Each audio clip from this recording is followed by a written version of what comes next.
C'est non, c'est non. Yeah.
Ladies and gentlemen, we're about to get started. I want to make a couple of comments just before we get started. First off, we are having some internet issues. So the internet is down. There will be voice votes today as opposed to the votes on the machine up there. We also have, allegedly our stream is up. It is going out intermittently. I know this is very frustrating, but we're doing our best to accommodate everyone that's trying to view this proceeding via the internet. Thank you. Whenever you're ready, Aaron. Good morning, council members. Councilmember Thomas, present. Councilmember Morell, present. Councilmember Moreno, present. We have a quorum. Thank you. First up, with the approval of the minutes of our September 25th joint meeting, I will move. Can I get a second? Second by Council Vice President Moreno. All in favor say aye. Aye. 3 yeas, no nays. Just a reminder, for voice votes, I need to do a roll call vote. Okay, sorry, go That's right ahead. okay. Councilmember Thomas? Councilmember Morell? Yes. Councilmember Moreno? Thank you. All right. Next up, we have a presentation by Delta States Utilities. Come on down.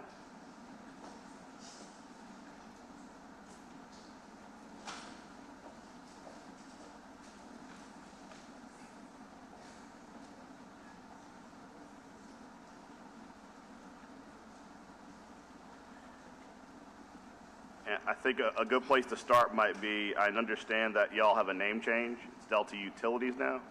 And I want to make the public aware we are very conscientious of, during the period of this transition, the Delta Utilities taking over your gas billing. Be very cognizant of third parties that might try to scam you or otherwise ask for a deposit or the like. I think that'll be included in the presentation today, but I just want to be very aware that we need to keep the public aware of the name change so that they can not be misled by scammers. Go ahead. Thank you, Council Member. My name is Tim Poche. I'm the CEO of Delta Utilities. It's really good to be with you again. And thank you for giving us this opportunity to update you on what we have done, the progress we've made as we move closer to the transition of the Entergy transaction. Delta Utilities has assembled an outstanding team of leaders, many of them are with me today, to execute our transition plan, and we'd like to share those details with you. But before we get started on the transition plan, let's look at kind of where we've come from. We announced the Delta Utilities acquisition of the Entergy-owned gas utility assets in New Orleans and Baton Rouge in October 2023. And shortly thereafter, we filed with the City Council a request for approval of this transaction.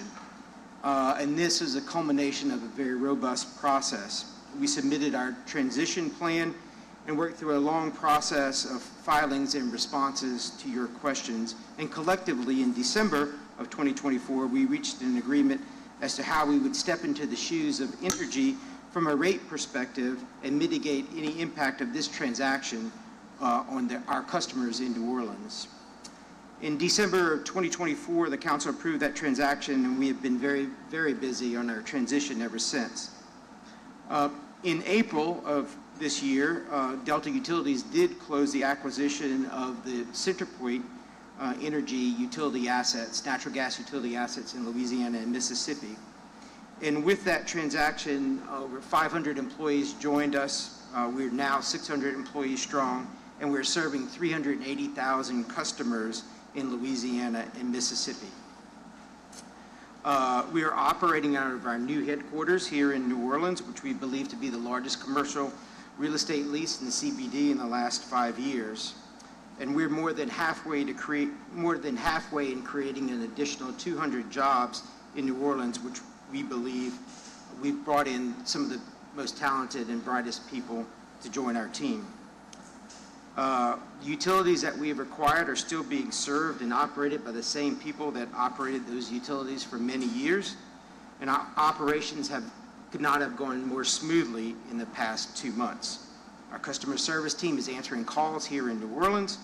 Our service technicians are out in the field providing services to our customers. Our billing is timely and is accurate, and we're responding to emergency calls in a very timely manner, and we are receiving excellent feedback from our customers. And we are focused on providing and living out our mission of providing safe, reliable, affordable natural gas to our customers in the communities we serve that are driven by a skilled, safety-minded team. And we're living our mission, our values of safety, customer-focused reliability, and community impact. And now we want to talk a little bit more about specific transition that we've done here with the Entergy team. And Sarah Podius is going to talk a little bit about the communications that are going forth in our transition plan. Morning, Council Members. Sarah McLaughlin-Porteous, Vice President of Communications for Delta Utilities. So throughout the transition, our focus will be on making the change as seamless as possible for customers. At the time of the sale, natural gas services are going to transfer automatically to Delta Utilities and continue without interruption. Also important to know, customers will not need to pay another deposit to continue services with Delta Utilities. Those deposits will transfer. In terms of changes customers can expect after the transition, Delta Utilities has a dedicated customer service team focused on natural gas services. New contact information is going to be provided to customers once the transition occurs. And our call center, also worth mentioning, is in our downtown headquarters, which we're very excited about. Customers are going to receive a new Delta Utilities account number for natural gas services. They're going to receive that with their first bill, along with clear instructions about how to set up their online accounts. Customers are going to be receiving 2 separate bills. They can expect a bill from Delta Utilities for natural gas services and then a separate bill from Entergy for their electric services. Customers will pay for any gas usage before closing on their normal Entergy bill, and after closing, customers will pay for gas under the Delta Utilities bill. Moving into our customer communication strategy, we've been working very closely with Entergy over the last several months in particular in terms of communicating with customers ahead of the transition. That includes reminder messaging on Entergy's customer bills that's been there for some months, as well as on their website and in their mobile app, all about the transition. There also will be messaging at both the East and West Bank care centers about the transition so that customers can prepare. Last week, customers received both an email and the same information was sent via traditional mail from Entergy with an overview of what is going to be transferring automatically to Delta Utilities, such as the deposits that I mentioned, as well as those services that are going to require re-enrollment, like setting up an online account, auto pay, levelized billing, and paper-free billing. Although customers cannot set up their online accounts now, we've set up a Notify Me button on the Delta Utilities homepage for anybody who wants to sign up to receive an additional reminder notice once the transition happens. So we certainly encourage people to do that. We also have transition FAQs, frequently asked questions. Those are both on Entergy's website as well as on Delta's website. And we've been modifying those over time so that we're responsive to what customers have been asking. In the last couple months, we've been focused on building brand awareness through traditional media, through sponsorships, through attending neighborhood meetings and local events, all with the goal of reaching as many people as possible ahead of the transition to familiarize people and begin to build trust. Our traditional advertising has included billboards, radio advertising, online in the Advocate, as well as digital ads. The goal has been to drive traffic to the Delta Utilities website, again, so that people can get familiar with who we are and what we're bringing to the table. We've been attending neighborhood meetings and community events to introduce ourselves and answer questions about the transition ahead of time. We've been able to engage with hundreds of people across council districts through those efforts. We're connecting with organizations to help get the word out about the transition, from events like French Quarter Fest to STEM Fest to Wednesday at the Square to Give NOLA Day. We've been particularly grateful for sponsorships that include an activation that allow our customer service representatives to talk with future customers. And in thinking about workforce development and educating our younger kids about energy and natural gas, we will be having a storefront in Junior Achievements BizTown beginning this fall. We're very excited about that. We've been placing educational literature in NORD centers, and we are hoping to be placing brochures in public library branches across the city starting this week. We have been very active on social media. We're running a Ready, Set, Switch social media video campaign. The Ready video, which is running now, is intended to get people excited about the transition to Delta. Get Set is intended to tell customers what they need to know. Your gas bill will come from Delta Utilities. You'll send payments to Delta Utilities or by mail at an authorized payment center. And then the Switch video, the third installment, will reinforce the transition with tangible information. We'll show people the bill as well as the customer portal. In terms of post-transition customer engagement, we are going to be enhancing our website with a new residential and commercial experience for customers that's going to be launching at the time of transition. It will include additional pages around bill payment, walk-in payment center locations, as well as other customer resources. All customers are going to get a welcome letter via traditional mail and email that includes our customer service number and other important information. Service technicians will begin using door hangers as they go out for service appointments as another reminder that Delta Utilities will be their new provider. We do plan to book time on morning shows post-transition to ensure that we are reaching people consistently and broadly. Customers are going to receive instructions with their first bill about how to set up their online account, as well as a list of walk-in payment center locations. So the list of walk-in payment center locations will be included with the first bill around the city. For people who are enrolled with AutoPay and Entergy, we will also send a separate postcard reminder email about getting that AutoPay, getting re-enrolled in AutoPay. We are planning to do community pop-up events in each council district beginning in mid-July. We're building out that schedule, but we're planning to do those at grocery stores, other high visibility areas, and any others that you all suggest to support customers who may need some assistance with getting their online accounts set up. We are also planning to do some neighborhood canvassing to distribute information as well. And then the next slide, I'll just go through quickly. What you're seeing on this slide are some examples of our pre- and post-closing messaging. You'll see the door hanger on the top left that service techs are going to begin using once the close happens. One of our billboards, which have been going up and around the city, is in the middle of the slide. You can see the Ready video that's running on social. Messaging that's currently up on Entergy's website on the top right, as well as the Delta Utilities website beneath it, and finally the co-branded letter that Entergy emailed and sent out last week to customers. And I will pass it over to Taryn Brown. Yes. Hi, everyone. Good morning. My name is Taryn Brown, and I am the Chief Legal Officer of Delta Utilities.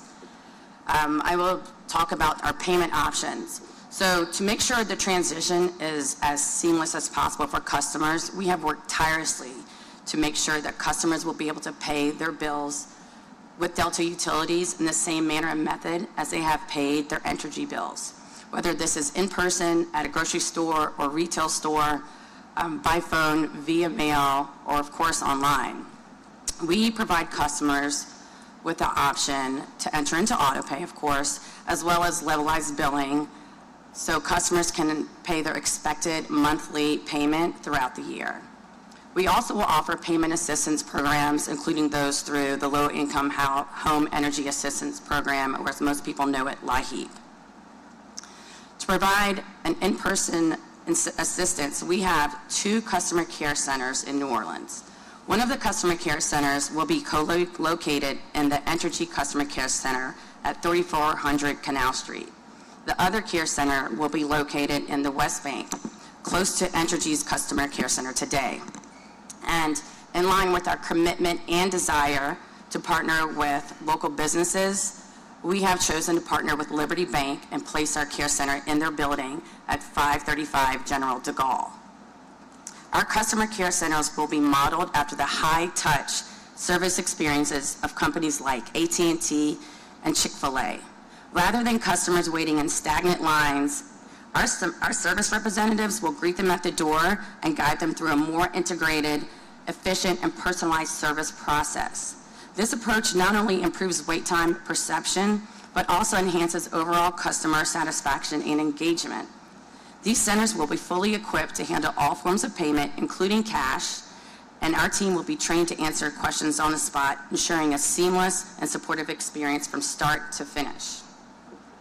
Now, as we begin enrolling people and taking payments, as Councilman Morell wisely pointed out, we are aware of the potential for customer deception and unauthorized payment schemes. To combat scamming and deceptive activity, we're taking a proactive approach by running ongoing awareness campaigns to teach customers how to recognize and avoid scams. We'll use email, billing inserts, text messages, and social media to clearly explain how Delta Utilities communicates about billing, and just as importantly, how we don't. We'll remind customers that we accept payments only through verified branded portals, such as websites, apps, and official centers. Together, we're hoping these efforts will ensure customers feel safe, informed, and confident in every interaction with Delta. An important point for customers to know is that we are going to begin informing people that no agent will ask for your credit card information. You will only provide credit card information through an automated system that will process your credit card. It's a self-service environment to process your payments. It's not going to be through a person. With that, I will pass it on to Ryan King to talk about the wonderful benefits of Delta Utilities. Good morning. I'm Ryan King, Chief Regulatory and Growth Strategy Officer of Delta Utilities. Even though Delta Utilities is not currently providing gas service in the city of New Orleans, we are excited to share that Delta's commitment to open our multi-state headquarters in New Orleans is already making a significant impact. I'd like to take a moment to focus on the positive impact of Delta's commitment to locate that corporate headquarters here. As Tim mentioned, we've signed the largest Class A office lease in downtown New Orleans over the past 5 years. Those 49,000 square feet that Delta is operating out of anchors our long-term presence in this city.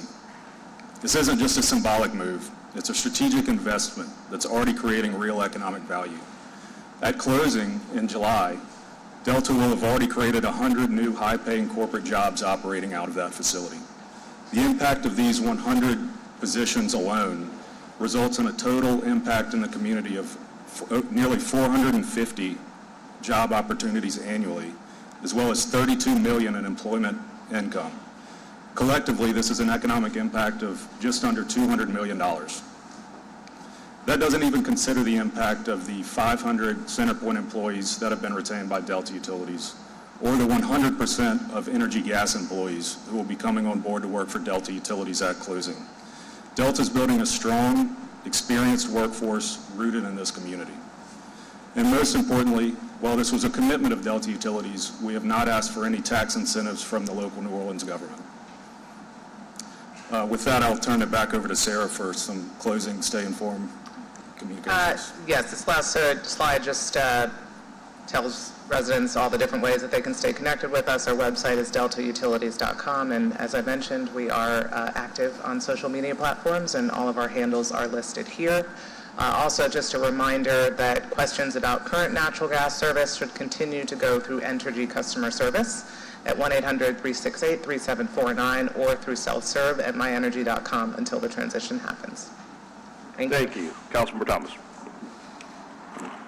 First of all, thank you guys. I don't know that there's ever been a new company to have a footprint this quickly, because you guys are all over the city, your executives are all over the city, and your employees are all over the city. So people are already talking about that in terms of your brand and your relationship with the community. I've often tell people that it's more important for you to have a relationship with the community than it is for the political class or the business class, because if you serve the community well, then they're going to support you guys. Just some questions. As someone who can be kind of nerdy about the American Gas Magazine or the Oil and Gas Journal, when you read that stuff, they describe the gas market as volatile. And I remember a few years ago, I think when it was 9 cents a cubic feet, then 3 cents, and it was back and forth, and they were talking about hedging and why didn't the company hedge and this and that. If you guys could explain for folk who are listening, what is your philosophy about gas and this time we're in where the journals still describe it as volatile? What is your plan to do with, I think it was the Oil and Gas Journal that says the hope for gas is stability and predictability. So if you could just kind of help educate me and other folk about that stuff. What does that mean for Delta Utilities? Yep. So thank you, Councilmember Thomas. We have, a gas supply strategy that we've are very much similar to what Entergy has done and what CenterPoint has done in the past. We have long-term agreements to provide transportation from interstate markets into the city gates. That provides a certain amount of stability. We have long-term contracts that provide for storage of natural gas. So in the summer, when gas prices and the demand for gas is cheaper, we are buying gas in the market and we're storing it, and we're able to inject it at that time, and then withdraw it in the winter time when demand is higher. We also enter into longer-term contracts to purchase a certain amount of our supply, a significant amount of our supply over a long-term period at fixed prices in the month of the market, and we'll hedge those gas costs appropriately. So there's a right balance between fixing the gas price at a certain level and being able to take advantage of a cheaper cost in the prompt month, and also avoiding volatility and risk when gas prices spike. So we try to strike the right balance, and we take very seriously our responsibility to deliver affordable gas and to be very diligent in that process. And just a little more clarity. I mean, like most of our natural resources, they're finite. So there is an expiration date somewhere in the future, someplace. The market talks now about how we're exporting more gas or moving to export more gas, which is actually having a negative impact on our prices in terms of the U.S. Locally are going up. Why is that? And why would we export more gas, especially because there's a finite resource here? And to protect and to actually use that gas here actually keeps prices down. Right. So one of the advantages that we have being in the Gulf South region is that, this is, historically one of the largest gas producing areas between Louisiana and Texas. So we're able to acquire that gas, purchase that gas into the contracts in a very cost-effective manner and not incur the transportation cost.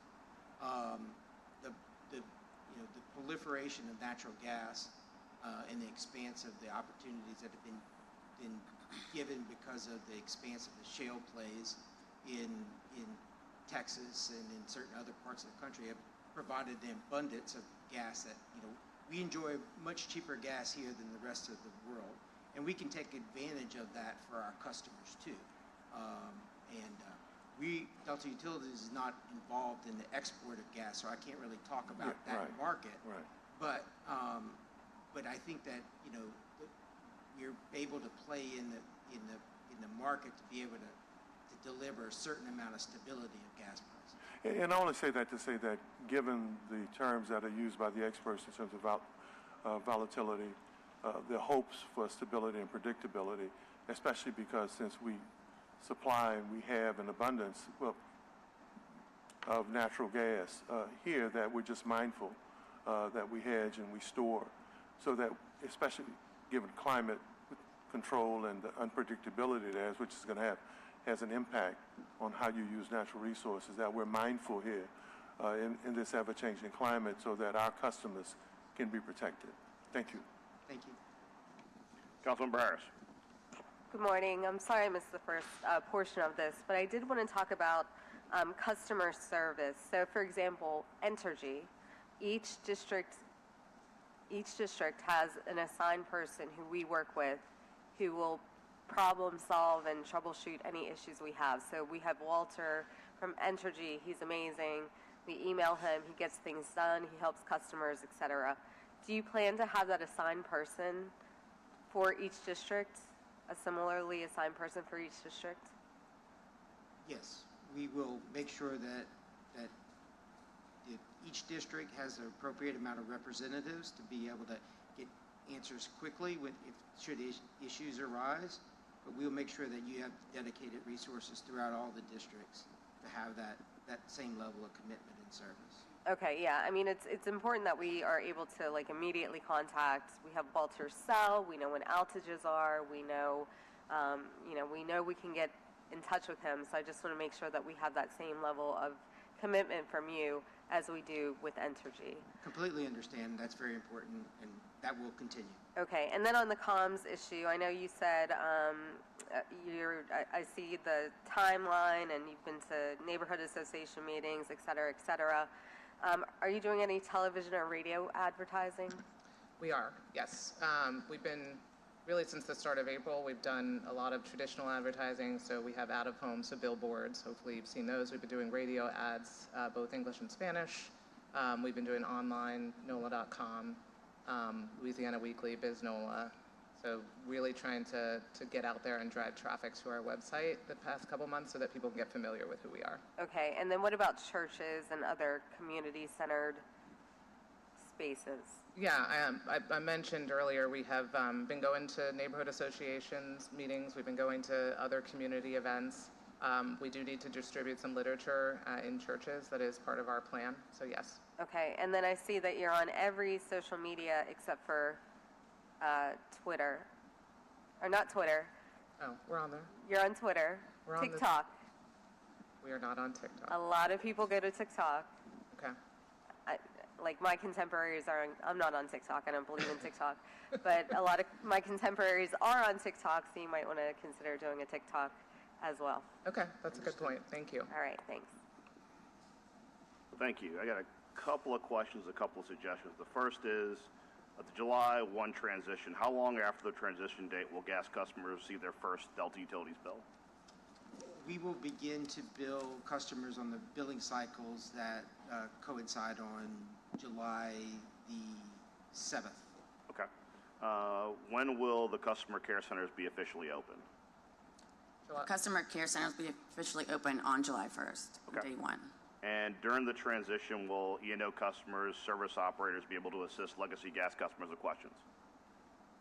So if someone calls Entergy after the transition, Entergy operators will direct them to They will Delta. direct them to Delta. Yes. Okay. Yeah. Two things. First, I was at an event, a pre-hurricane event at Mary Queen of Vietnam this weekend. That would have been a tremendous opportunity for you guys to be there. E&O was there. I do think that we have a very, very large Vietnamese community, and I would encourage you to actively engage them and to engage translators to make sure they are aware of everything that's going on. Okay, thank you. That is not something you've done already. Second, as you've probably seen with socials and Entergy, this committee, Utilities, has created a level of transparency where we report outages pretty much in real time. So, following up after Councilmember Harris's comments, I do want to make you aware that part of that transparency is when you make us aware of problems, we make the public aware of problems in real time, because that is the transparency that builds trust between utilities and customers. Good or bad, Mylar balloon or tree falling or light and actuator going out, we make sure everyone knows what happened and why, and we expect that same level of transparency from you guys as a utility. Is that understood? Completely understood. All right. Council Vice President Moreno. Thank you. Good morning. Once again, how many customers are you transferring over? What's the total? 200,000. 200,000. 100,000 here in New Orleans. And then out of those customers, how many are on auto pay? Roughly 25%, 25 to 30%. So for those 25 to 30%, tell me about how you're ensuring that they get transferred over from one auto pay system to the next. So auto pay does require, it's one of the things that does require re-enrollment. So they're going to get instructions in their first bill. They'll receive that both by traditional mail as well as email about how to set up their online account and the programs that they're going to have to re-enroll in, like auto pay, level billing, paper-free. We're also going to do a separate postcard mailer, because we find people pay attention to those a little bit more than sometimes opening a letter, to those people who were signed up for auto pay with Entergy, just as another reminder that they're going to have to re-enroll in that. And then, I'm assuming that after you do the transition, if for some reason you're not seeing the level of re-enrollment, Yes. you're going to do additional, I just want to make sure that people aren't going to be missing their bills because they didn't get the notice, they're just thinking that they're constantly going to be paying, Yes. via auto pay, and they're not even really thinking about it because they've got life going on, and they just don't enroll or forget to enroll. And I just want to make sure that we're doing as much possible to make sure that these individuals also get that level of outreach. Yes, I agree with you, and I think the, morning shows, TV shows sort of consistently throughout July so that we can respond to those numbers that we're seeing in real time Yeah. as additional reminders will be really important. Okay, and we're happy to assist in any way as well to make sure that people understand that if you are on auto pay, you have to re-enroll for auto pay. Yep, got it. Okay, thank you. I'm going to tell my husband too. I'm one of those people too, so I got to remind myself. Thank you. Jesse George for a comment.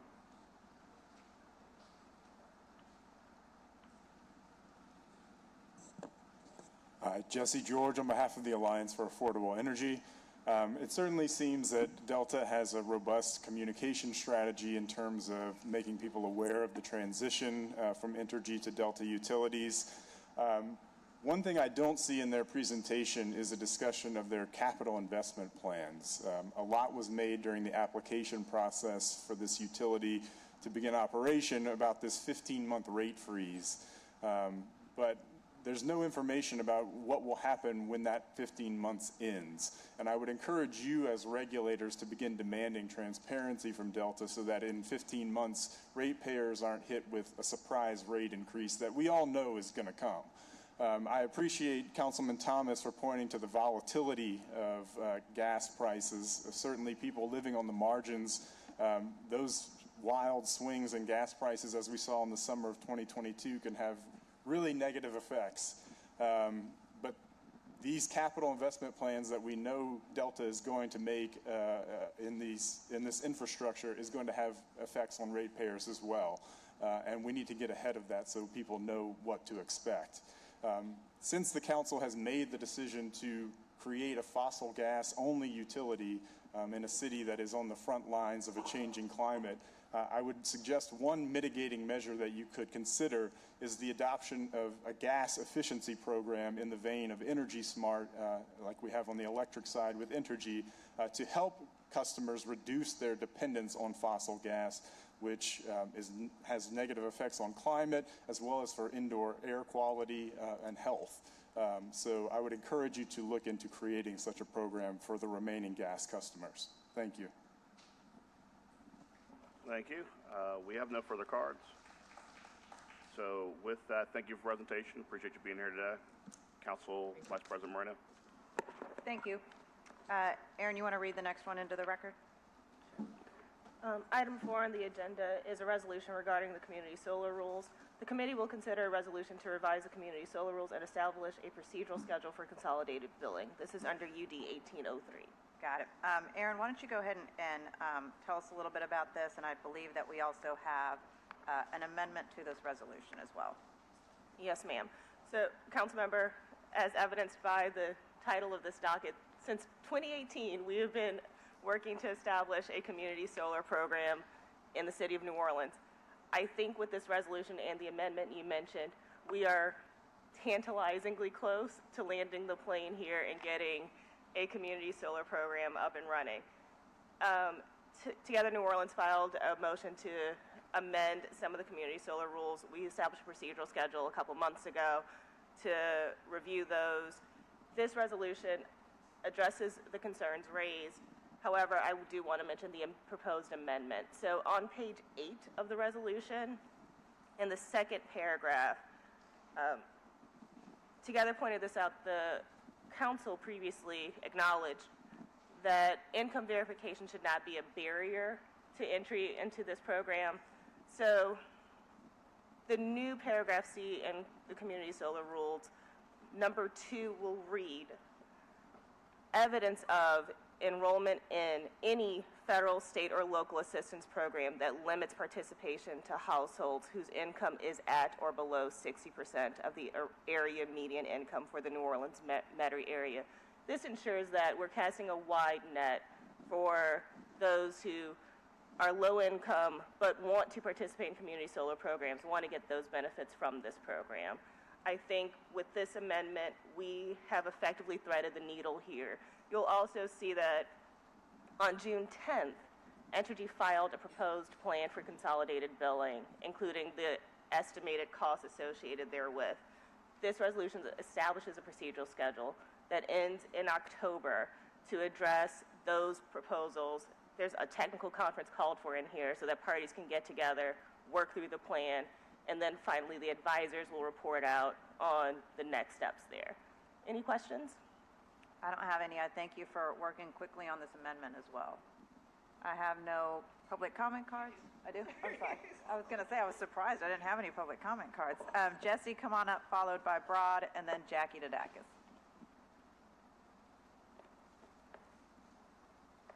Jesse George again on behalf of the Alliance for Affordable Energy. While we're disappointed to see the council reject many of the changes suggested by Together New Orleans, which would help to level the playing field between Entergy and project developers, we are pleased to see forward movement on the issue of consolidated billing. This is a major impediment to a successful program, and we hope that the council will move without further delay to implement consolidated billing for ratepayers. Thank you. Thank you, Jesse. Broad Baggert,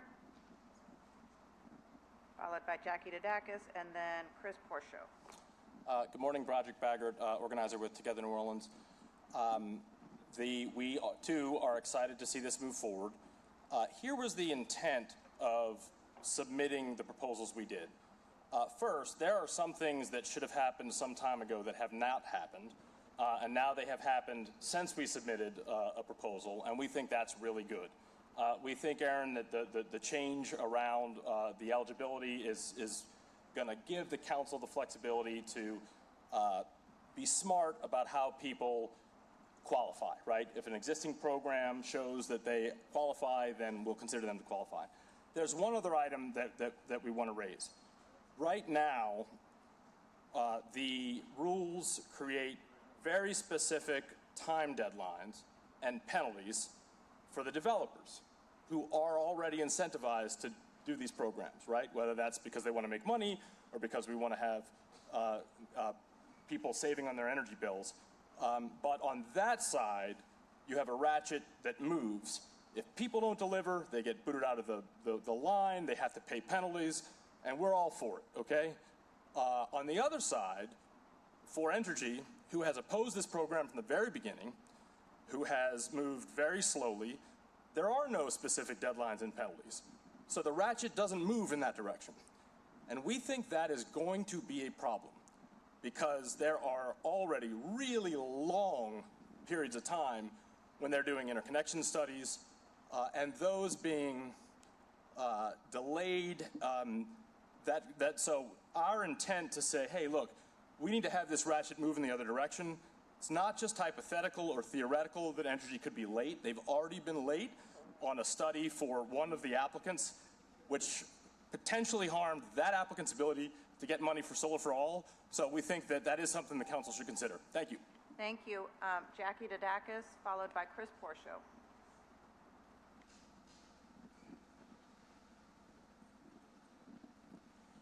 Hello, I'm Jackie Didakis with Green Coast Enterprises, and we are in the queue right now with two projects in partnership with the New Orleans Public Schools and a national community solar development firm, Working Power.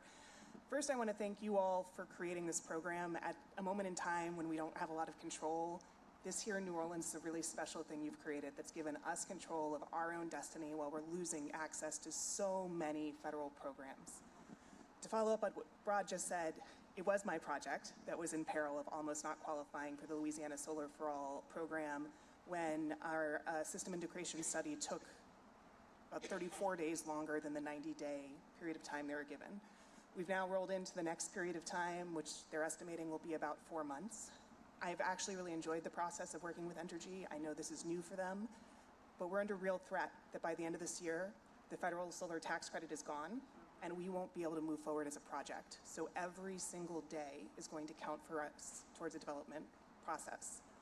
I also want to say thank you for expanding the definition of LMI today. Our partnership with New Orleans Public Schools was very intentional to try to partner with the students and their families in those schools. So having as broad of a definition of LMI will be great. One of the schools that's actually moving first is Abramson out in New Orleans East, and 95% of the students at that school are considered economically disadvantaged by the New Orleans Public Schools, so we'll be working with them under that definition to qualify the families into this program. Finally, thank you for finally giving us some clarity on where consolidated billing is heading. It just, as a developer, it's really nice to know how we're going to collect and transfer that money, and makes this much easier long-term for this program to be a success for everyone.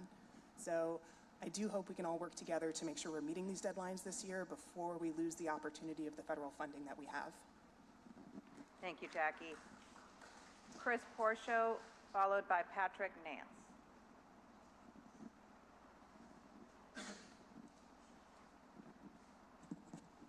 Good morning. My name is Chris Pusho. I'm here on behalf of Gulf States Renewable Energy Industries Association, or GSREA. Thank you all for your leadership in finalizing today's community solar rules. Today's vote is a significant milestone that will help bring more clean energy options and real economic participation to residents across New Orleans. We're especially encouraged by the Council's stated goal of increasing access for lower income communities. We also urge the Council to revisit how interconnection accountability is handled. As written, developers are held to clear deadlines, but energy is not. Relying on private legal action to resolve delays isn't a fair or workable solution. We'd welcome stronger mechanisms to keep all parties on schedule, especially the utility. Lastly, we're glad to see real movement on consolidated billing. That's a critical step toward true accessibility and scalability for community solar, and we're eager to support implementation in the coming months. Thank you again for your vision, leadership, and commitment to a cleaner, fair energy future of New Orleans. Thank you. Thank you, Chris. Patrick Nance. Hello, good morning. Good morning. My name is Patrick Nance. I'm with Keystone USA. I'm an electrical engineer, and some of the things I've been working with in the Louisiana communities is engineering consulting and identifying the scope of work that needs to be done. And reading some of your topics, some points of concern that I notice is currently there's a liquid natural gas plant that's being built. How is that going to affect the demand and pricing and competition for natural gas that is being consumed by residents and being exported? There's going to be some economic effect with that, and how our local residents are going to be protected. Next, I also provide advising and innovative solutions and understanding the scope of work, and I see that we are talking about integrating solar into our communities, and I want to make myself known that my services are available for advising on different solutions for how much wattage is needed for these different communities. Because we have a lot of real estate within Louisiana that we don't maximize the full potential of, like space for solar farming in the east, or even having solar farms over Lake Pontchartrain and taking advantage of cooling over the water. And all this stuff will take off demand from energy, because I know they had the power outage that occurred recently, and they shut off a part of the grid. But if we have alternatives to fill that void in energy demand by making use of the real estate that we have available in New Orleans and maximizing the value, we can make decisions efficiently. Thank you. Thank you. Any online comment, Aaron? Let's see if the internet will allow me to access them. We have two online comments. The first from Marion Penny Friedstadt. I support growth of community solar as exemplified in Together New Orleans proposed revisions. This will allow community solar to grow. Implementation of consolidated billing will remove barriers to development. From Pastor Gregory Manning. The Greater New Orleans Interfaith Climate Coalition supports Together New Orleans proposed revisions to the community solar rules. In particular, we support the elimination of the application queue cap and the proposed revisions to provisions concerning the signing of interconnection agreements. Most especially, we support the implementation of consolidated billing, which will make subscribing and realizing the benefits of solar energy more accessible to those most in need. Council President Morrell? Thank you. I'm very excited today about what we're doing with consolidated billing, but I do want to be very clear that this is not the end of the conversation on solar. We have had very robust conversations with everybody in the industry, with communities, with Together New Orleans and other groups who are excited and interested in the possibility of expanding solar opportunities, and this is an ongoing conversation. As you've seen the rest of the country move away from renewable energy due to some activity on the federal level, there will be no slowdown in the city of New Orleans to pursue renewable energy as an option, because it is truly the only way in which we're going to have a resilient city. Thank you. Thank you. And then also, as we saw in the state legislature, House Bill 615 by Guyman, really, if that would have passed, would have had a direct impact on our solar community projects that we have right here in New Orleans. And so the fact that that ended up failing in the legislature, I just want to say thank you to the advocates who are here, because you were really able to stress to members of the legislature about the importance of solar, about the importance of diversifying our portfolio across Louisiana, different types of power generation and energy sectors throughout the state, and also the job creation around renewable energy resources. So thank you all. I just wanted to thank you all so much for your work there, because that was a really concerning bill. Okay, so with that, I see no more questions. I'll make a motion to adopt. Seconded by adopt as amended. Adopt as amended. Seconded by Councilmember Morrell. Okay. Councilmember Thomas is a yay. Councilmember Morrell? Yes. Councilmember Moreno? Yes. Councilmember Harris? The resolution as amended carries.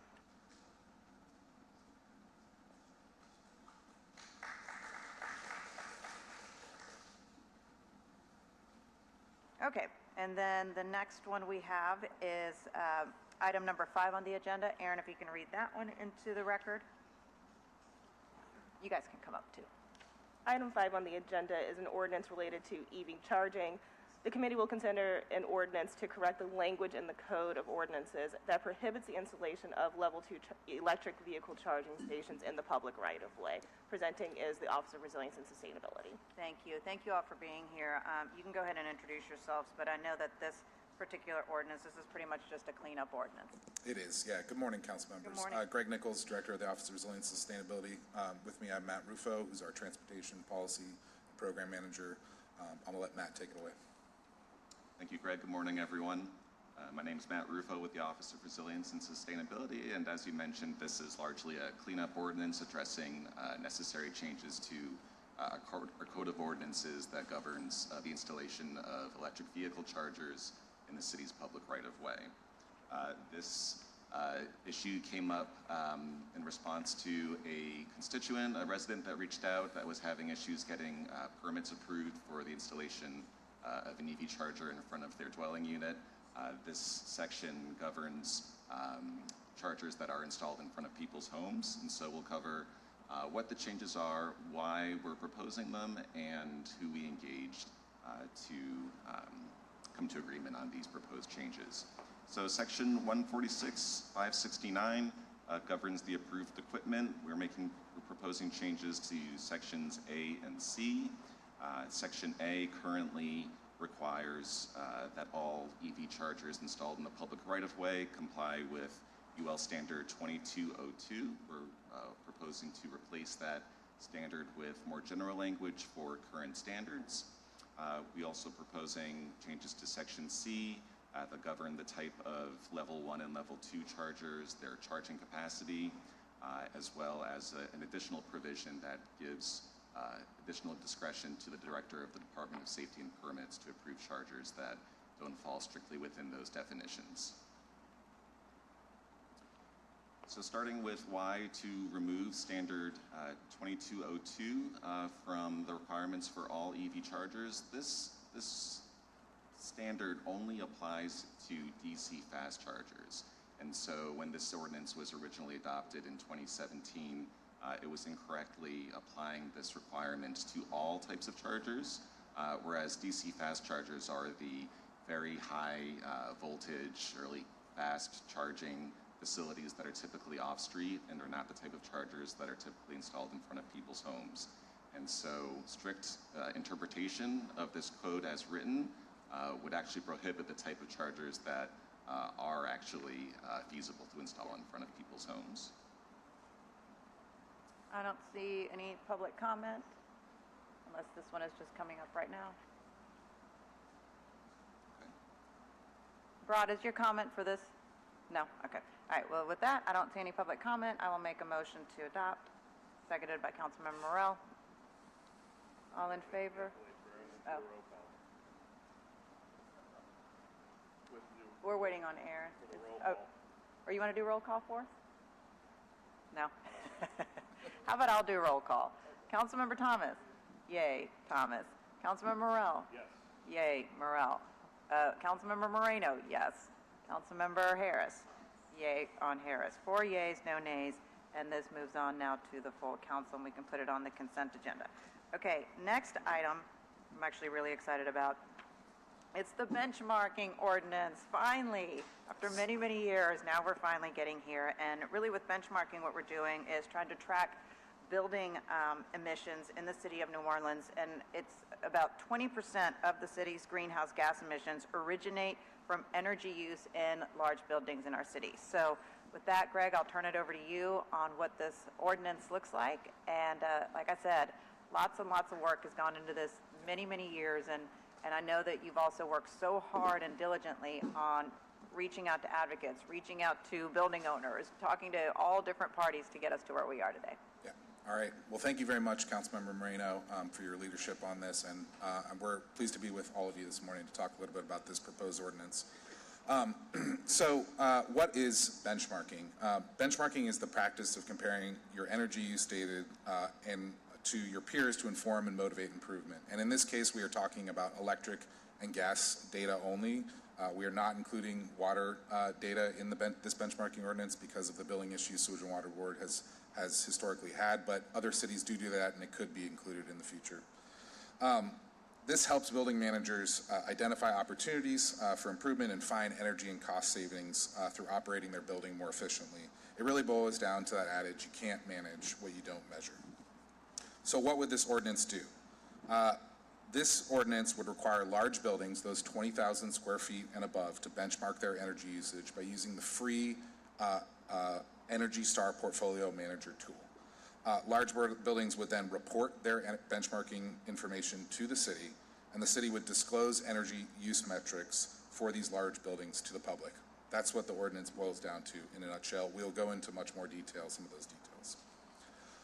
As you mentioned, Councilmember Moreno, why are we focusing on reducing energy usage in our buildings?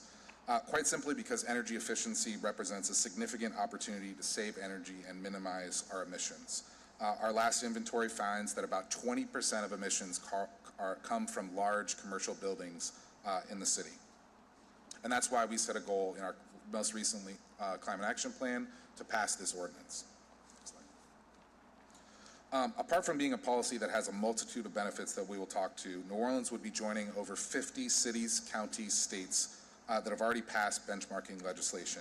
This policy has been proven across the country to be effective, and we would love to be one of the leading cities in the South in this area. As you all know, since 2012, the city has been benchmarking our own buildings to identify opportunities to reduce energy use, and between 2018 and 2021, we implemented a number of energy efficiency projects that reduce energy use by 23% in those buildings. And then just last week, we released a municipal energy use dashboard when the council in 2022 passed the LEED ordinance to require city buildings to be built to LEED Gold standard. It also required the benchmarking of city buildings, and we have now released that municipal energy dashboard to the public last week. So what are the benefits of energy benchmarking? Energy benchmarking can reduce costs for building owners. It can create jobs, and I'll talk a little bit more about that in a second. It can improve public health, both indoor air quality and reduce emissions that cause health problems as well. And green buildings have been shown to increase occupancy rates, that they actually rent at a higher rate if they're notified with some sort of green building designation. On the cost front, buildings that benchmark have been shown to achieve an annual average savings of 2% in reducing their energy costs. So it pays back to benchmark your building. A little bit more on the workforce benefits. I heard some discussion around the benefits of the renewable energy industry, and that is a huge potential here in the city. But over the following Hurricane Ida, we worked with the National Renewable Energy Lab, and they did some analysis for us on what types of jobs would be most created over the next decade. And while solar and wind have huge potentials, it's actually energy efficiency that has the most job potentials. Almost 10,000 jobs can be created in the state of Louisiana in the energy efficiency sector, and that's because it includes a wide range of jobs such as HVAC, electricians, and insulation contractors as well. So why do we need this now? It's no secret to anyone that the last 5 months have been extremely difficult for a wide range of policy sectors, but climate action is under threat right now, but from the Trump administration. This is an action that the City Council can take right now to show leadership at a time where other efforts are being imperiled. Benchmarking lays the necessary foundation for potential future city incentives or programs related to building energy efficiency. We know that the Energy Smart Commercial and Industrial program hasn't always met its targets, and benchmarking will create a pipeline of participants who can improve their energy efficiency through that program. We also received funding through the EPA through a $50 million grant to fund this program, so this program can be launched with no cost to the taxpayers. I'm happy to say at this point that grant has not suffered any sort of cancellation, termination, or pause. It is active. We're in conversation with the EPA. Obviously cannot predict the future, but right now the grant is secure. And then lastly, this is not a new effort. Benchmarking started in 2018, and I'll talk a little bit more about those efforts just next. So we've engaged lots of folks over the last year, but it started previously. In 2018, the city launched the Downtown Energy NOLA Challenge, and 40 large buildings voluntarily benchmarked their energy usage in partnership with the Downtown Development District. At that time, former ORS staff convened stakeholders 6 times to develop a draft benchmarking ordinance. And then in 2019, after those efforts, the council developed a whole building data tool which allows building owners to get their data anonymized by Entergy and transmitted through Energy Star Portfolio Manager. Over the last year, in summer of 2024, we engaged a whole host of folks. We held 3 different whole building or large group meetings, 2 in person and 1 virtually, as well as 3 technical working group meetings with experts who are highly interested in the policy details. We also had follow-up one-on-one conversations with a number of key stakeholders, including building owners and developers, the U.S. Green Building Council, as well as internal stakeholders like the Law Department, and OBES. Overall, there was over 270 stakeholders on our distribution list that received our materials or attended events. This slide right here represents a portion of the organizations that engaged with our office on this policy. They either attended events, they met individually with us, or they responded to surveys. I don't want to say that we've met with every single person, but we did really have a large outreach to a number of folks that this ordinance would impact. Through those stakeholder meetings, several key questions and concerns were expressed, and I'll take a moment to provide some responses to several of the most frequently asked questions we heard now. First, one of the commonly heard questions we had is, why can't the city just get this data directly from Entergy? Well, our response to this is twofold. First, benchmarking data includes property information, square footage, and affordable housing, or historic property designations that Entergy does not have, and that it's important to provide context about the building. And second, one of the benefits of benchmarking is for owners and property managers to interact directly with their property's energy use data. That's what typically drives energy savings. A second frequently question that we asked is, how much does it cost to benchmark? I want to say clearly right now that benchmarking can be done for free. It does not have to cost a property owner anything. The Energy Star Portfolio Manager is a free tool. However, for buildings with many tenants, it may be preferred to hire somebody, and that could cost around $600 a building in the first year and $200 in subsequent years, and that's according to Green Coast Enterprise, a local firm that has benchmarked many local property owners. Third, what will specifically be made public? And the city, in regards to that, the city will publish a dashboard with compliance status and energy metrics for each covered property, including relevant context about the property, square footage, property type, etc. These energy metrics will include something called Site Energy Use Intensity, EUI, which measures the total energy per square foot of a building so that buildings of various sizes can be compared to one another, as well as the building's Energy Star score, which is a ranking from 1 to 100 that rates the energy performance to similar buildings nationwide. For property owners that want a good example of what this dashboard will look like, they should go to NOLA.gov/municipal energy use to see our recently released dashboard for public buildings. As I mentioned earlier, this ordinance has been discussed for some time, and a previous version of this ordinance was drafted in 2017 and 2018. At that time, the city's legal department raised a few concerns about some of the provisions in the previous ordinance. However, we made changes to this ordinance as we went through stakeholder discussions to address these concerns, and the law department drafted a memo in 2025 that stated that all previous concerns with the ordinance have been addressed with the ordinance that we are here discussing today. There were 5 main concerns, and I'll tell you a little bit how we addressed them. The previous ordinance did not make clear the benefit to the public to justify the use of what is legally referred to as the city's police power, or the government's ability to enact laws for public good. We made that clear by stating that the ordinance is intended to help meet our climate goals, reduce business costs, and improve the health of the city's residents. 2, there was a previous requirement that a qualified benchmarker who had certain certifications be used to benchmark, and we removed that requirement from this ordinance. Third, there was a previous concern about the privacy of benchmarking information. The current ordinance makes use of the council's whole building data tool, which was passed after the 2019 ordinance was drafted, to anonymize the data and only requires the reporting of overall energy use at the building level. The energy use of individual citizens and businesses will not be a part of these benchmarking reports.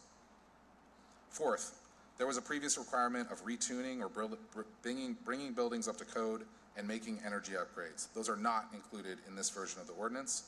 And fifth, the previous ordinance had fines which exceeded what the city code allowed and did not provide for an administrative hearing.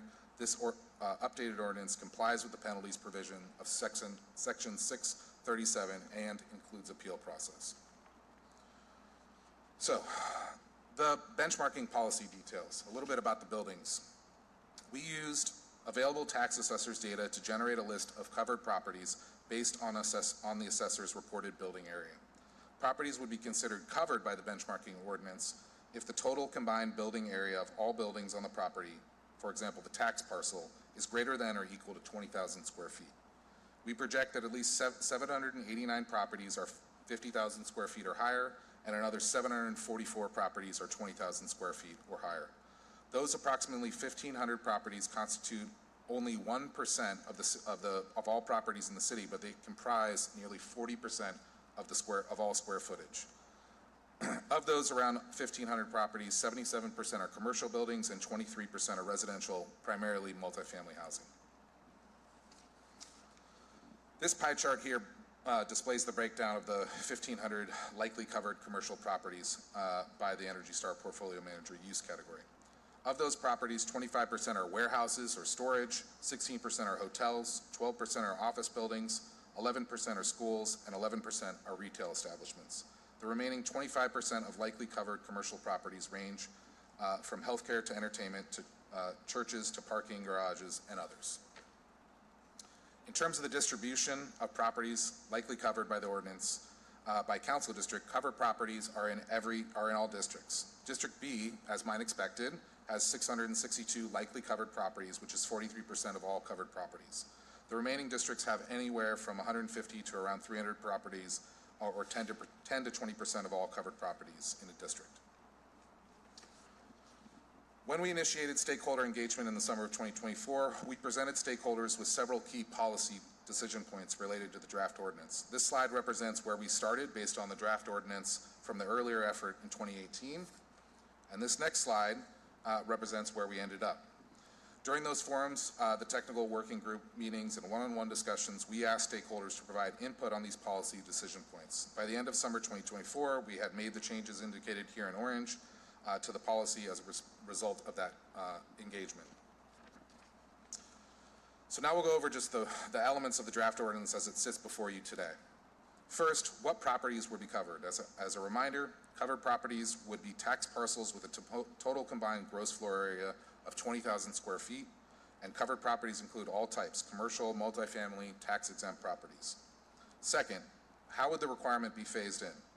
Following the lead of best practice from other cities, we have included a phase-in schedule that begins with the larger properties, 50,000 square feet, in the first year, or 2026, followed by the remaining properties in the second year of implementation. This schedule will allow our office to provide better support to a smaller subset of properties to ultimately improve compliance down the line. Third, how would owners fulfill the requirement? Property owners or their designee will annually enter their energy data for a given property into the Energy Star Portfolio Manager tool. Then they would ensure that this data is submitted to the city by essentially friending our account through Energy Star Portfolio Manager. And we'll talk a little bit more about how we'll train and advise folks on that process in a bit. So we understand that there may arise conditions for a given property that warrant an exemption from the benchmarking requirement. As such, this draft ordinance proposes a few exemptions. To receive an exemption, property owners would apply to the city each year with the supporting documentation to justify their exemption request. The full list of potential exemptions is as follows. The property does not have a certificate of occupancy or a temporary CO. A full demolition permit has been issued for the property and work has commenced. The property does not receive utility services. The property qualifies as having a financial hardship, which we define in the ordinance as a number of things like having a court-appointed receiver, it's in default, or in foreclosure. Another exemption is the property is used primarily for manufacturing or other industrial purpose, such that the majority of that energy is used for process energy. We define the process energy in the ordinance as well, but essentially think that there's not ways to reduce energy usage because that's pretty much what they're doing in that building, okay? And then the last exemption is that the property is owned by the state or the federal government. There are fine amounts for this ordinance. The fine is designed to ensure that building owners comply with the ordinance and report their energy usage each year. Fines would be waived in year one. So in the first year of implementing this ordinance, there would be no fines. The fine structure was developed based on stakeholder feedback and guidance from the city's law department. The current draft sets up a $1,000 initial fine and $60 per day for the continued non-compliance, up to a $3,000 maximum, which follows the state law limits. It also follows the Chapter 6 adjudication process, meaning the citation can be challenged through a third-party adjudication officer. Other cities with benchmarking requirements with penalties charge anywhere from $20 per day up to $5,000 per year. So we do feel that we are right in the same ballpark as other cities with these types of ordinances. This approach was shaped by input from stakeholders and ensures that non-compliance is more costly than compliance. Again, benchmarking can be done free, but there is a cost if they choose to hire someone of around $600. So energy savings also could outweigh any potential cost to benchmark. In New Orleans, the median monthly energy cost per 1,000 square foot is about $100. So for a 50,000 square foot building, saving 2% annually would mean saving $1,500 a year, which well outweighs any fine. So what information will be published? Many stakeholders had questions about what information the city would annually disclose to the public. First, each property owner would receive a building or property scorecard with information about their specific property's performance over time and compared to their peers. This scorecard would include resources for owners to pursue ways to improve their energy efficiency and energy savings. These scorecards are meant for owners, but some cities do make the reports public. In addition to the scorecards, the ordinance will require that we annually publish the information online, which would be in a map dashboard format. This would show all the covered properties, their compliance status, and the energy metrics like site EUI and a building's Energy Star score.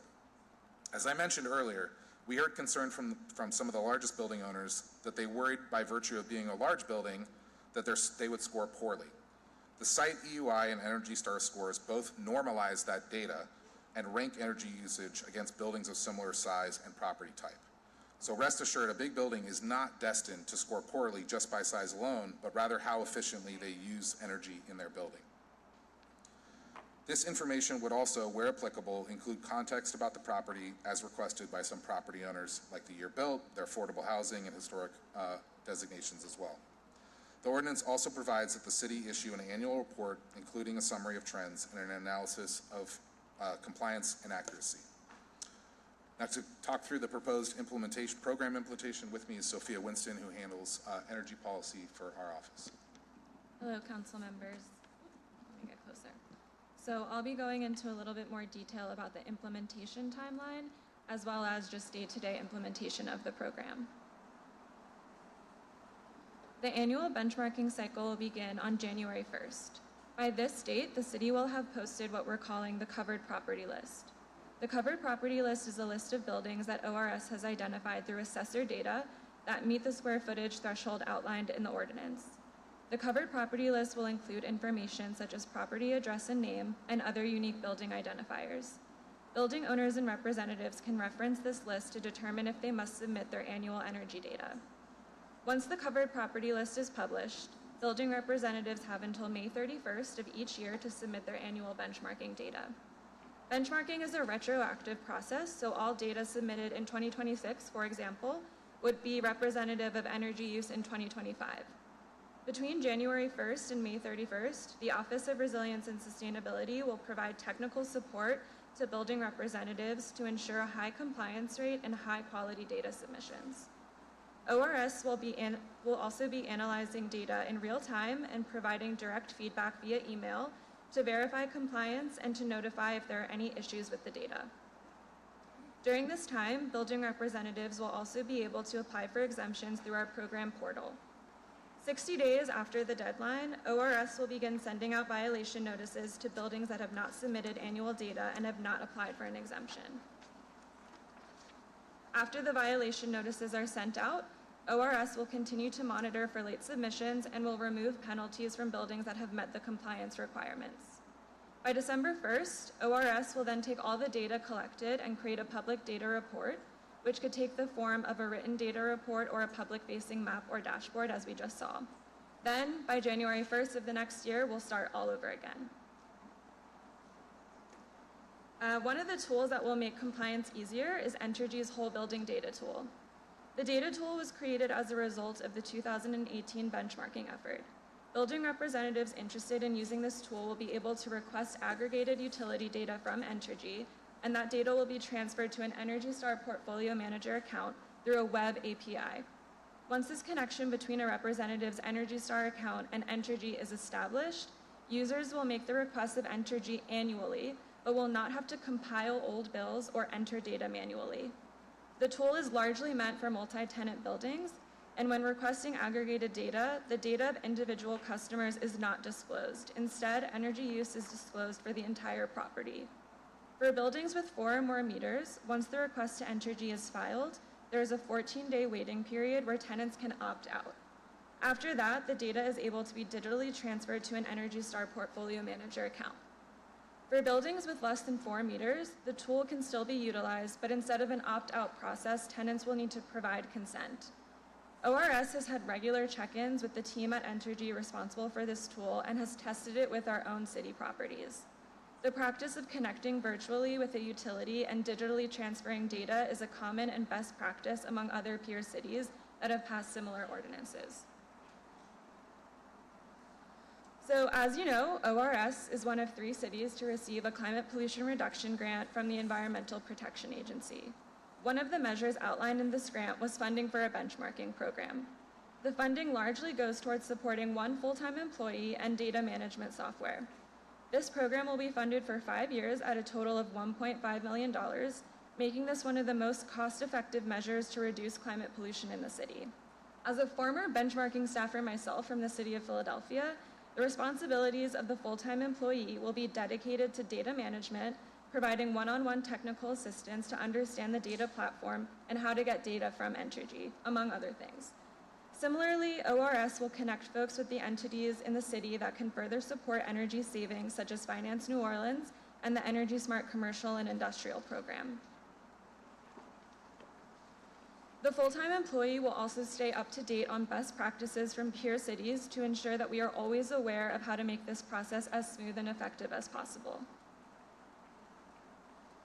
In the first year of implementation, ORS will coordinate online or in-person trainings to help folks navigate the whole building data tool and Energy Star Portfolio Manager, which might be new to some folks who need to comply with this program.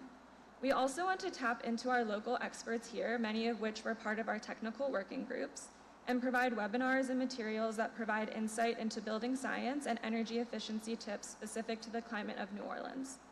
ORS will be available for virtual office hours where folks can ask questions and troubleshoot issues they may be facing in the compliance process. We've established a new benchmarking at NOLA.gov email address, and we'll also have a help desk ticket system in place to manage inquiries in a timely manner. Similarly, we will have materials online available for reference and can host previous webinars and other important recorded videos.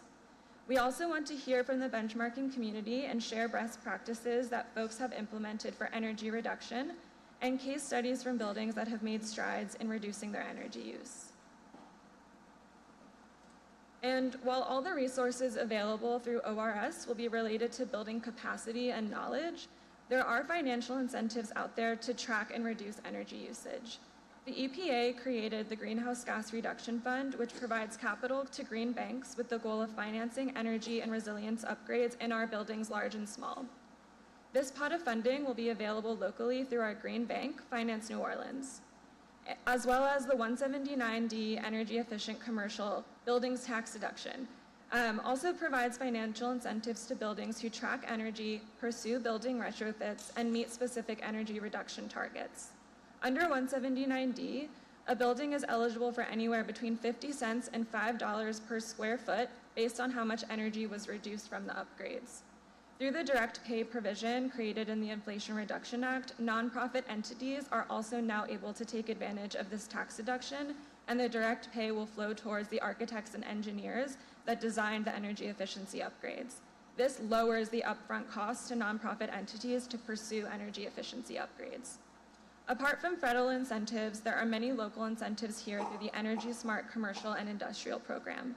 This program is ratepayer funded and regulated by the City Council. We believe the benchmarking program will create a pipeline of energy efficiency upgrades that will support the Energy Smart program, our local green bank, and the energy efficiency workforce.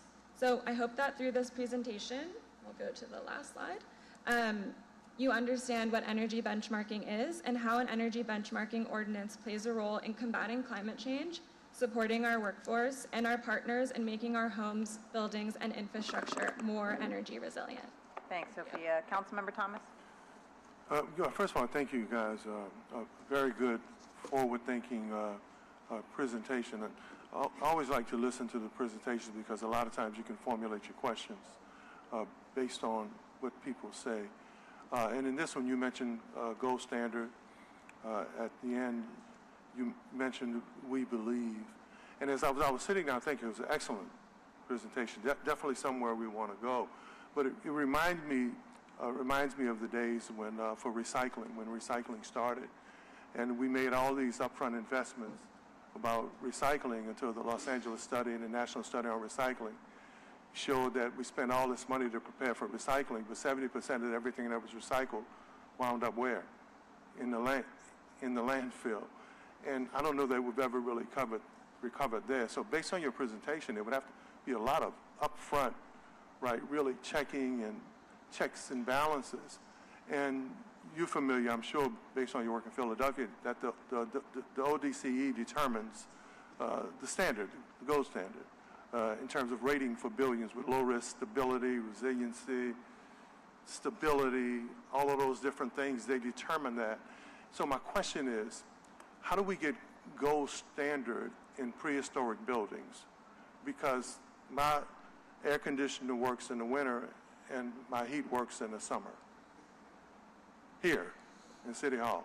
So how do we get gold standard out of that? Yeah, that's a great question. Thank you for that. I mean, I guess to clarify, this ordinance wouldn't require buildings to meet any sort of standard. Okay, you mentioned it though earlier. Yeah, there's another ordinance that the council passed that requires public buildings to be built to LEED Gold standards. So we want them to be better than us.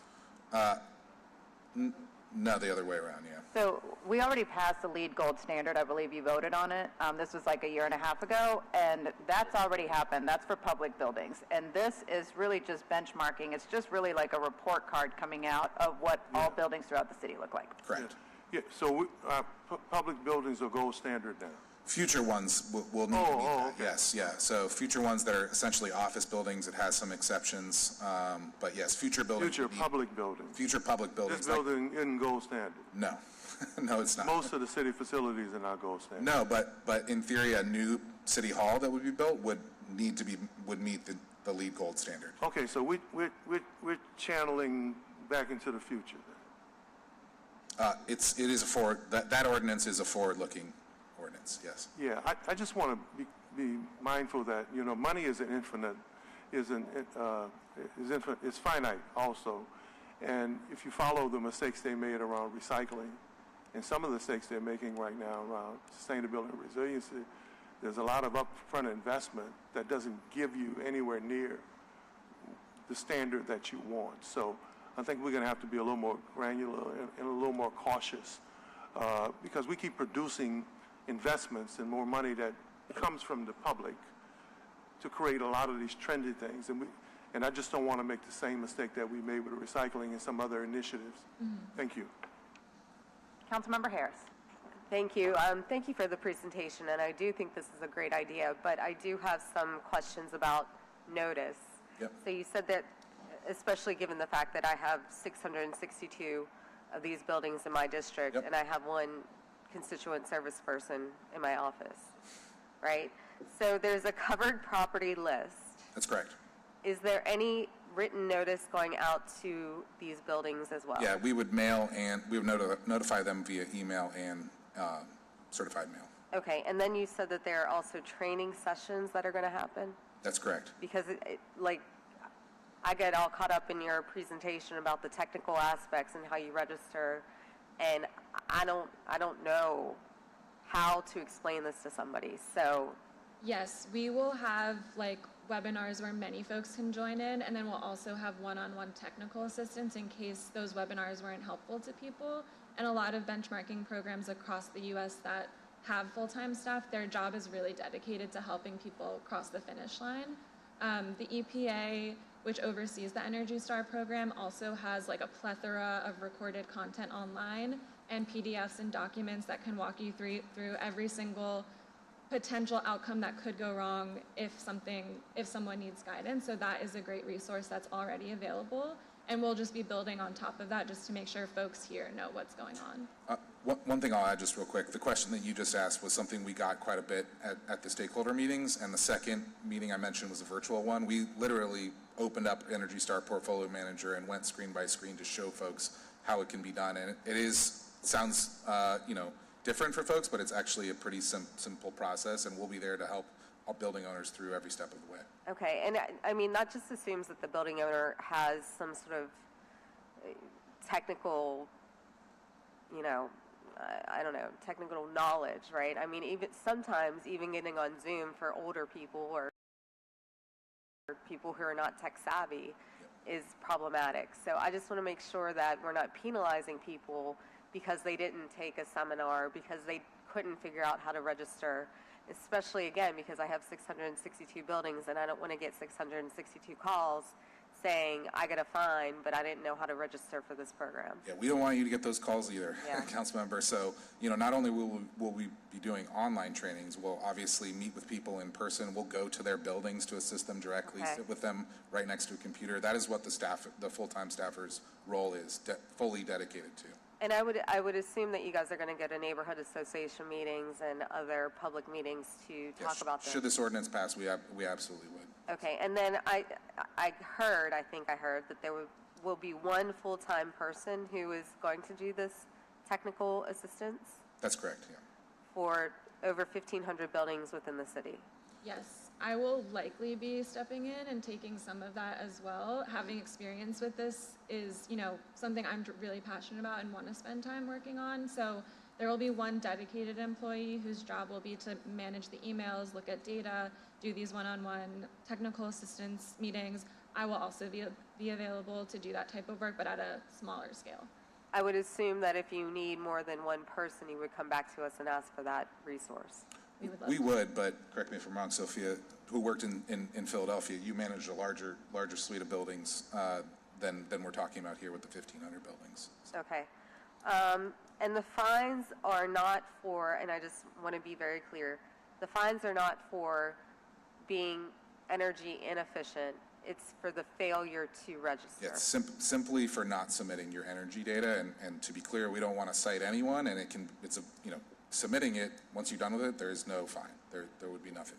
And we do plan to waive penalties in the first year of implementation, so that would be in 2025 for buildings over 50,000 square feet, and then in 2026 for buildings over 20,000 square feet. Both of those years, the penalties would be waived. Okay, and then just back to the notice, I assume that you're getting the information to mail out the certified mail, et cetera, from the assessor's office? That's correct. What are we doing for out-of-state or out-of-town owners? Same mailed notice Yeah, we would still mail them notice as well in emails. via certified mail? That's correct. Okay, thank you.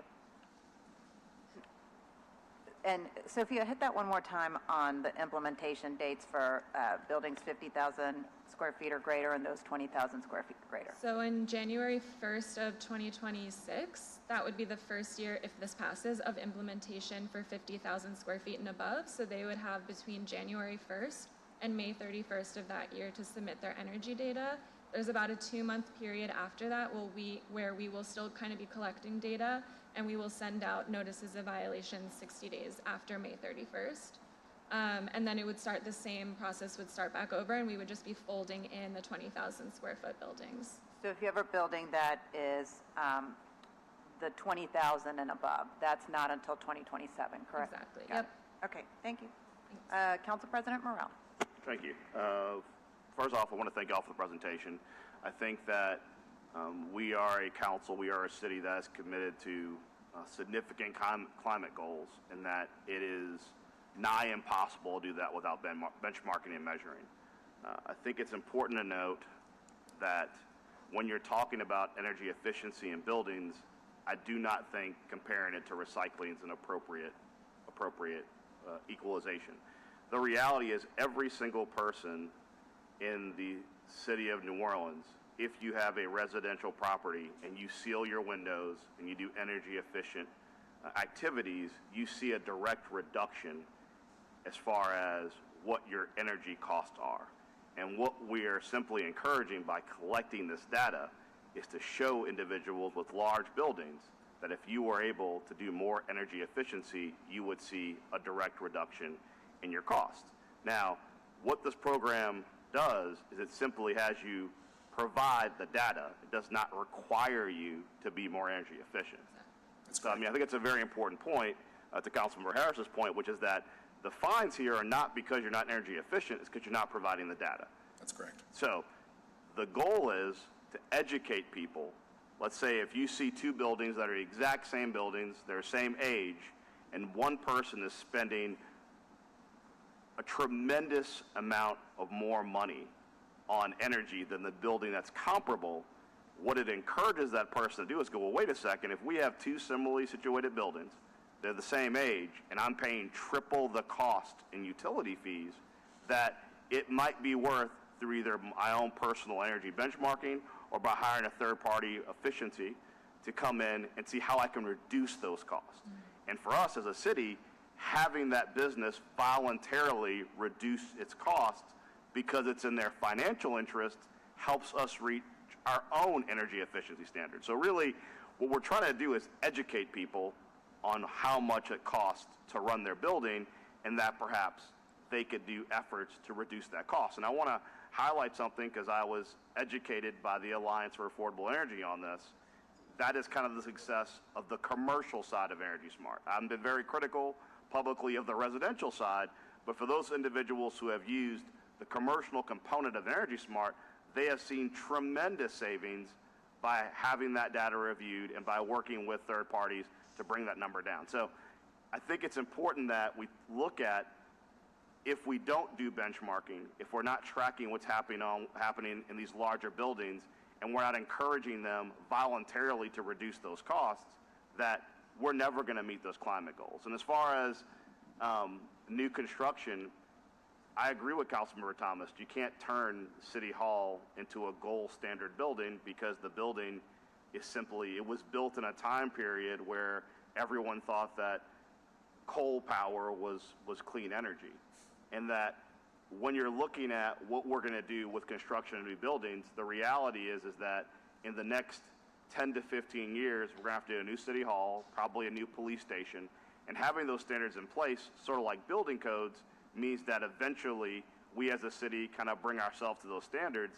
But I will tell you, as someone who's had some significant work in development of building new buildings, they're all building to lead standards and trying to build gold standard, not because, I mean, to some degree as a selling point, but energy efficiency with rising energy costs is a cost of doing business for new development anyway. I mean, when people build new hotels and they build new multifamily or build new commercial structures, they build them with more expensive energy efficient windows because they know that the cost of energy and energy usage is going to cripple the development and use of the building. So we're kind of all pulling in the same direction. I'm very encouraged by this presentation because I think that once you have that data and buildings can compare each other, you're going to see people communicating going, how'd you get that cost down? Because, I mean, really, utility bills are completely insane right now. And they're not just insane for people at the residential level, but they are tremendously difficult for those at the commercial level as well. Thank you. Thank you. Councilmember Harris. Just going back to the issue of fines, I know the city has issues with enforcement, right? We know this for short-term rentals, we know this for healthy homes. How are we going to either collect or assess the fines for people who do not register? It would be our office that would be issuing and enforcing the ordinance. And again, luckily, unlike some of these other ones, it's a one-time a year thing. So it is a little bit of a lighter lift than an ongoing enforcement mechanism that needs to happen. And it would go through the Central Adjudication Bureau. And so, we would issue the violations after the period that Sophia just described, and then it would go to a third-party adjudication hearing officer should they appeal it. And then what happens if they don't pay? Does it? It would be a lien on the property. Okay. Yeah. What happens if they do pay? Where does this money go to? The general fund? To the general fund. That's correct. You might want to consider something that we've done as a pilot for violations for HDLC, which is put that money into a separate fund that can go towards helping people, especially low-income people, get energy efficient. We ran that as a pilot, and it's worked beautifully, and we're going to continue to try to do that. Yeah, we'd love to do that. Obviously, I know there's a lot of competing interests on what funds for the general fund are used for. We'd be happy to work with your office on that. Thank you. Councilmember Thomas. Yeah, first of all, thank you. Let me clear something up. I'm getting kind of used to this, though. First of all, I said you guys' presentation was a good one. Anyone would understand that you can't compare what happened with recycling to being energy smart and energy efficient. But energy smart and investment smart are the same things. And if you're familiar with what happened with recycling, they made all those initial investments because that was trending around America, but the investments didn't match the realities in terms of recycling. I don't say something unless I think, because I would rather be quiet than to disparage or pile on people if I don't know what I'm talking about. I'm good just listening. So the point that I was trying to make is that we don't make the same mistake with benchmarking. One of the things you mentioned earlier, I think Councilmember Harris said, well, then if you don't have enough people, then you're going to have to hire some more people. Well, let's start out on the right footing so that whatever the investment is going to be, that we know that we're making smart investments around smart energy. Look at what happened with recycling. How many cities have canceled their recycling programs after buying equipment and investing and preparing the public? So, it's easy to look for something to criticize. And I don't do that. And it's usually me when it comes to my colleague when I say something. I don't know why that is. But this is the right thing to do if you're going to forecast it out, if you're going to do it the right way. But I think the first thing you said when I asked you, that was a good question. That was your comment. So I don't just want to talk just to talk. I don't want to disparage. I don't want to use my authority to try to seem like I'm smarter than anyone else. So when I talked about recycling, it was about the investment around recycling that all of the studies show, and you guys agreed with, that we didn't do it the right way. But thank you for your presentation. All right, we have 7 public comments. All of them are in support, starting with Jesse George. And then after that, we have Christopher Johnson. Jesse George on behalf of the Alliance for Affordable Energy. I just want to say that we enthusiastically support the adoption of this benchmarking ordinance. ORS has done a commendable job of gathering public input and creating public support for this. You know, the load shed event that we experienced over Memorial Day weekend highlights the fact that we need every tool possible in our toolbox to reduce energy load and demand in the city to help create a more resilient and reliable grid here locally. And this ordinance, in terms of the cost to implement versus the potential benefits, it's a no-brainer. So we're happy to see, after years of work, as has been pointed out, that this is finally before the council, and we urge you to pass it. Thank you. Thank you, Jesse. Christopher Johnson, followed by Jackie Datticus.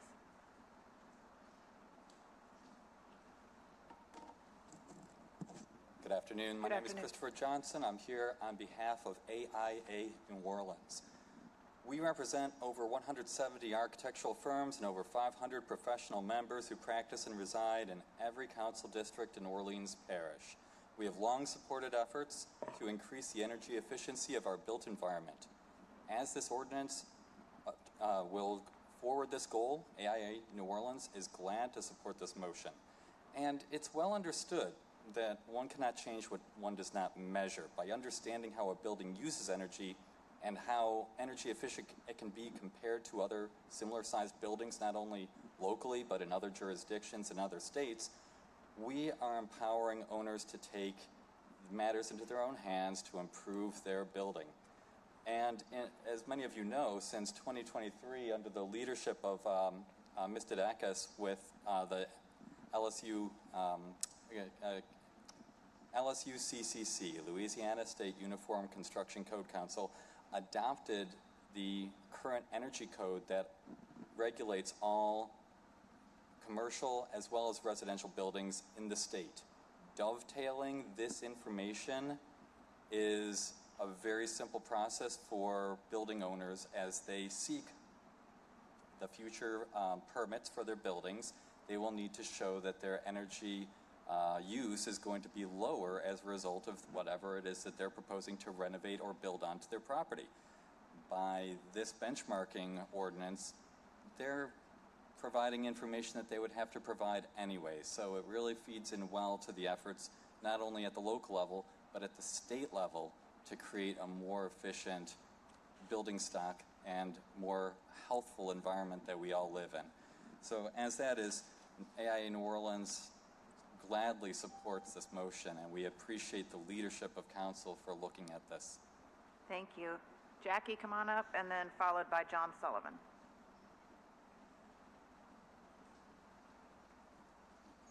Hello, everyone. I'm Jackie Datticus. It's exciting. I haven't been here in a while, 2 items in one day.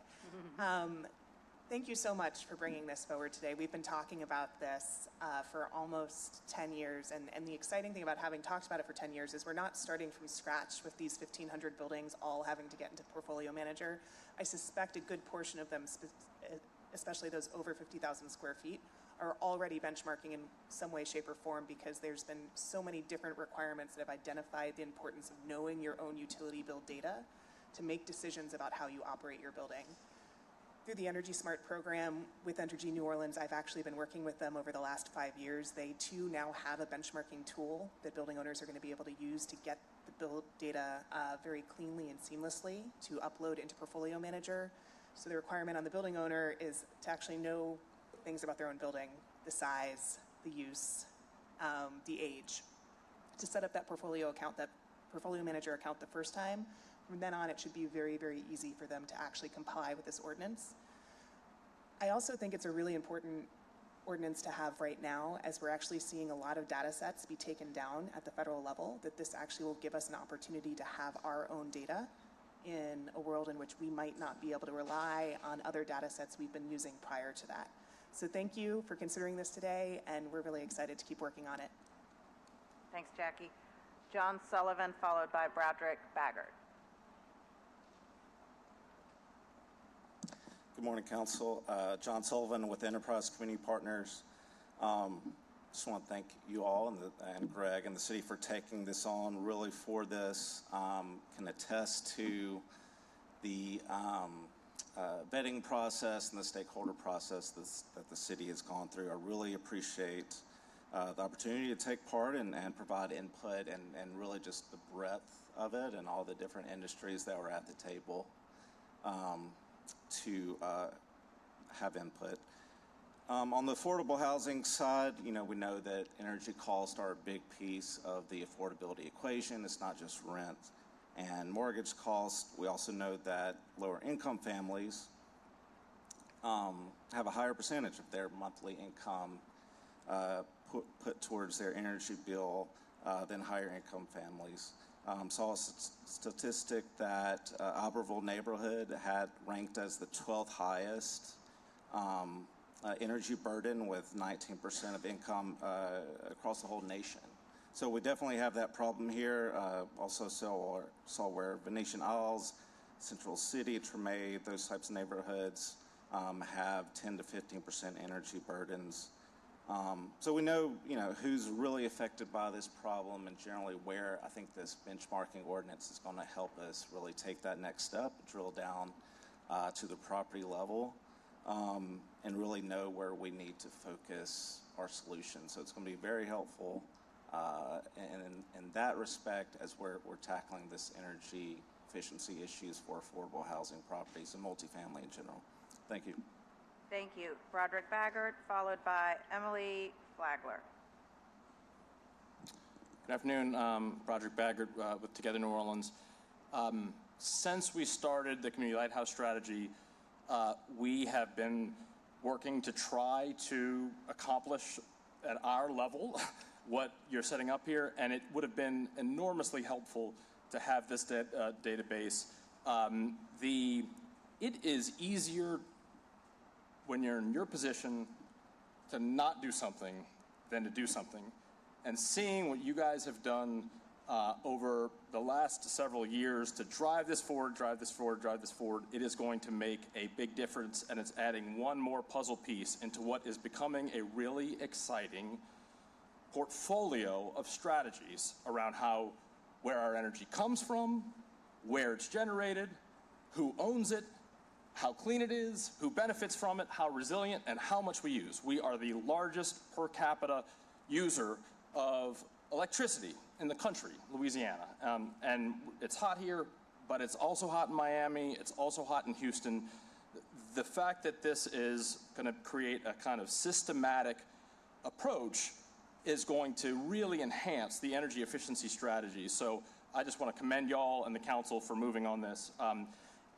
It is going to be a challenge for some institutions.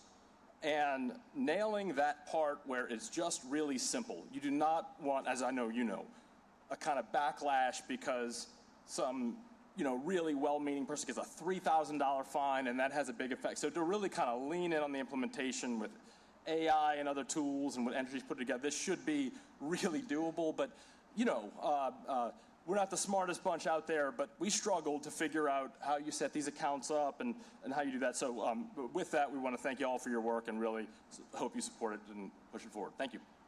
Emily Flagler, followed by Christy Dayemo. Good afternoon. Thank you, Council. My name is Emily Flagler. I'm a sole proprietor architect and lead AP. My address is 3380 State Street Drive. I was an active participant in the Energy Benchmarking Working Group, and I'm here in support of the ordinance. I was impressed with the thoroughness, the thoughtfulness of the entire process that they went through in order to get stakeholders' opinions and to really look at the details and answer a lot of our questions. And we pushed back quite a bit in trying to kind of hammer out the details. And it was just a very, very thoughtful proposal, and definitely is needed here in New Orleans as we are trying to address climate change and all of our energy uses. And we know the detrimental impacts to not only low-income families, but everyone who uses energy in New Orleans. So just wanted to thank everyone for being a part of this and show my support. Thanks. Christy D'Amo.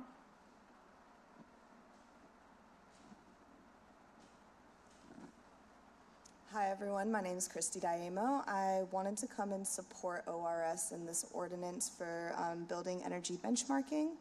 I'm a researcher and a sole proprietor that works in energy justice, and I think that any effort to make more informed decisions is a good effort to make.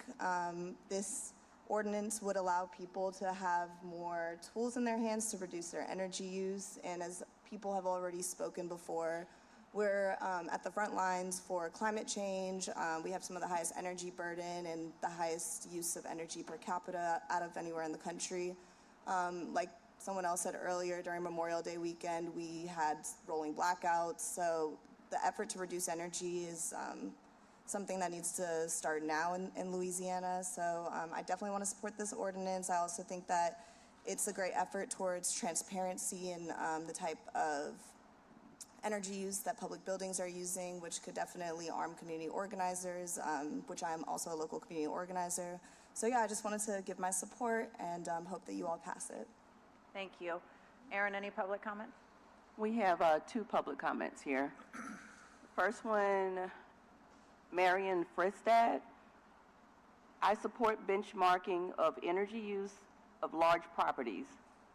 This data will be submitted to city annually. This will allow identification of ways to increase energy efficiency. This will help NOLA achieve its emissions reduction goals specified in the RCPS. The second comment is from Pastor Gregory Manning. As an advocate for sustainable energy practices, the Greater New Orleans Interfaith Climate Coalition urges you to support the Building Energy Benchmarking Ordinance, which requires the reporting and disclosure of energy use in large buildings. A vote for benchmarking is a vote for the future of New Orleans and its residents. A citywide building energy benchmarking program is essential to our city's climate action plan to achieve net zero emissions by 2050. 20% of all greenhouse gas emissions in New Orleans come from energy use in large buildings. By tracking and disclosing energy use, this ordinance will spur cost-saving improvements, reduce emissions, and support the city's efforts to achieve its climate goals. Benchmarking will provide the data needed to implement targeted energy efficiency measures, reduce emissions, and track progress towards New Orleans' net zero goals. It also lays the groundwork for innovative practices that will improve energy efficiency, create local jobs, reduce stress on the electric grid, and accelerate our transition to clean energy. With $1.5 million in federal funding for this initiative, New Orleans is ready to join more than 50 jurisdictions that have demonstrated the success of benchmarking. I urge you to support this ordinance and to help advance sustainable energy practices in our city. Sincerely, Pastor Gregory Manning. All right, thank you. Thank you, Greg. Thank you, Sophia. Great job on getting this to this point. And then from this point on, should this pass, obviously, it's the right implementation after that. Absolutely. Thank you for having us. I'll make a motion to adopt, seconded by President Morrell. Roll call. Councilmember Thomas. Councilmember Green. Yes. Councilmember Morrell. Yes. Councilmember Moreno. Yes. Councilmember Harris. All right, motion is carried. All right, and let's add that to the consent agenda as well. Thank you. Thank you very much. With that, I believe that's the end of the meeting. I move to adjourn. Second by Council Vice President Moreno. All in favor? Aye. All right, 6 yeas, no nays, 5 yeas, nays. We're adjourned. Thank you.